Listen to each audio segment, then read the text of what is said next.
It's been a hell of a day.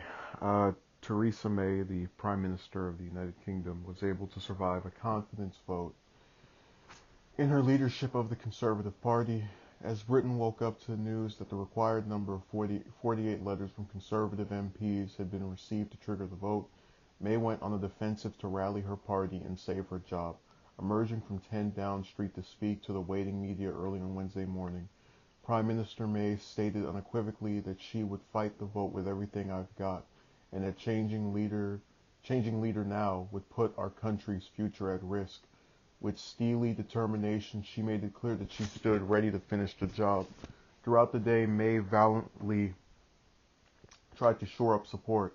Shortly before the vote took place, the Prime Minister told her Conservative Party colleagues that she will not contest the next general election in 2022 as party leader or Prime Minister, but vowed to push through with Brexit. May needed the backing of at least 159 votes to survive as party leader and ultimately to remain on as Prime Minister. In the end, she secured 200 votes, while 117 voted against her.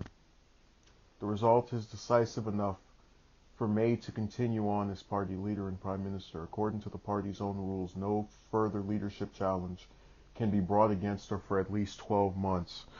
So, in her barely being able to scrape away the votes needed to stay in her position, all the people who were sick of everything she was doing, and my own personal grievances with her, continued support for the Saudi Arabia-led campaign in Yemen, which, as you know, is the worst humanitarian crisis in modern history. But anyways, 12 more months of putting up with that, and I am only happy that due to the parliamentary system in the UK being vastly different from here in the US, when they have question time, they're going to be able to show her and tell her exactly what they feel. I was actually watching it earlier today, and I was planning on doing a whole stream about it. But I guess I might have to do it this weekend or in the last 2 days of this week. And there was a participant who said, who called on her to resign. And it really shocked me because in the U.S., when someone gets pissed at the president or some other politician, they usually say it through the lens of an interview or a public statement. But to say it to that person's face, and to know that they're not going to strike out against you politically is just it's so nice. I really, they have their problem, and I've heard very negative things about this Prime Minister, and I already have a bad opinion of her from that particular policy. But they have a system in the UK that is so much better than the US. I swear, just as I learn more about it, I get more intrigued, and it really shows you how better off some parts of the world are than here. But this should, be a sign of good things to come. If you can get that many people to oppose her now, I would imagine another year of the same terrible positions would exacerbate the number of people, even within her own party, who don't want her to stay in that position.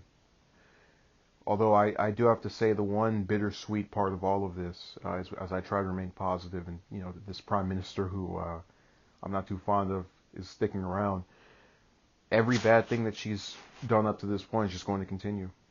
People will be able to yell at it and complain about it, but actually getting her out of office, and really that's kind of what is not too appealing about her being removed, because if the person who takes over, which I would prefer Corbyn, but his party's not in leadership, if they're in the Conservative Party as well and they have the same positions as her, and this is the same thing I made to people who've called for Trump to be impeached, and then Pence stays in there, the vice president, who is just as conservative, if not worse, and some people would argue worse. But if the person who replaces the head of state that you have an unfavorable position of to such an extent that you want them out of office, repeats the same policies, what's the difference? So that's when you know it's a personal distaste for that particular individual. And I think whenever you get involved in that, it really starts to eat away at any righteousness you might have in your stance. Because when you get caught up in who they are versus what they've done, you don't allow yourself to say, do I favor what has happened here for the last, she's been off for 2 years, 700 days. Do I like that? So when I just hope that they're voting her out because of position, which it seems like they are, but we need more of that kind of thinking that says, we're this party, we're this way, but this person and what they've done, it has to go, and we have to make sure the replacement is, better.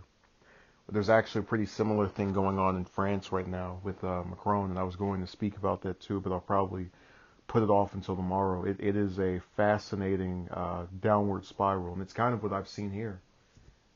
Just it's amazing how a few years can completely change something.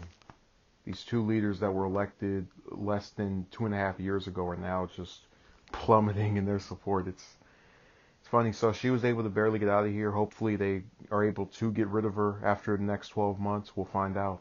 Thank you.